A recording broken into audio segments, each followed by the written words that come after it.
कमल न केवल एक फूल का नाम है, बल्कि यह छोटा सा फूल जो एक दिन में मुरझा जाता है, अपने आप में एक दर्शन है। इसी दर्शन की वजह से कमल को राष्ट्रीय फूल कहा जाता है। राष्ट्रीय फूल कहलाने का यह हकदार भी है।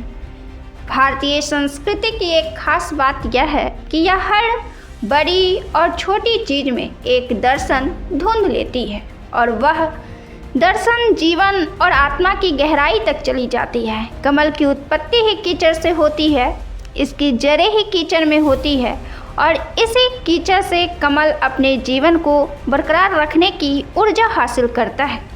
देखा जाए तो यह कितना आश्चर्यजनक है। इसकी यही खूबी भारतीय दर्शन में इस बात में निहित है कि दुनिया में रहकर भी आपको दुनिया में नहीं रहना है। दुनिया में नहीं रहने का मतलब यह नहीं कि आप जंगल में चले जाएं। जीवन की ज़रूरतें इसी समाज से पूरी होती हैं और आपको इसी समाज की ज़रूरतों को पूरा करने में योगदान देने से पीछे नहीं हटना चाहिए। कमल का फूल बताता है कि आप दुनिया में रहकर दुनिया के मोह माया और ईर्ष्या द्वेष से कैसे ऊपर खुद को उठाए रख सकते हैं। एक बार इस दलदल में जाने पर निकलना मुश्किल होगा। आपके अंदर की सारी मानसिक अवसाद यहीं से उत्पन्न होती है, डिप्रेशन में बदलती है और आपके अंदर की तमाम ऊर्जा को सोख लेती है। और जब इस दलदल से आप खुद को बचा लेंगे तो स्वयं में एक अद्वितीय शक्ति महसूस करेंगे।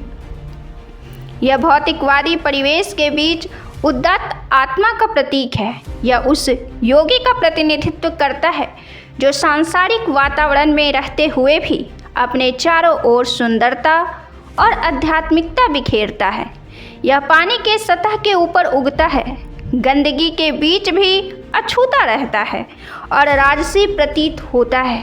जीवन की परिस्थितियों को अस्वीकार नहीं करना चाहिए, बल्कि उनका स्वागत करना चाहिए और उनमें रहकर जीवन से मिलने वाले उचित सबक सीखने चाहिए।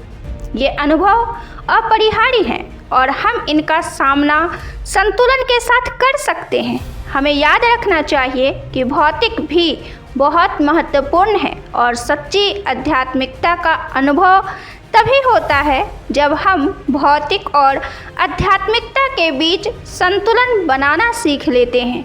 भौतिक जीवन हमारे आध्यात्मिक लक्ष्य की ओर बढ़ने का एक माध्यम है।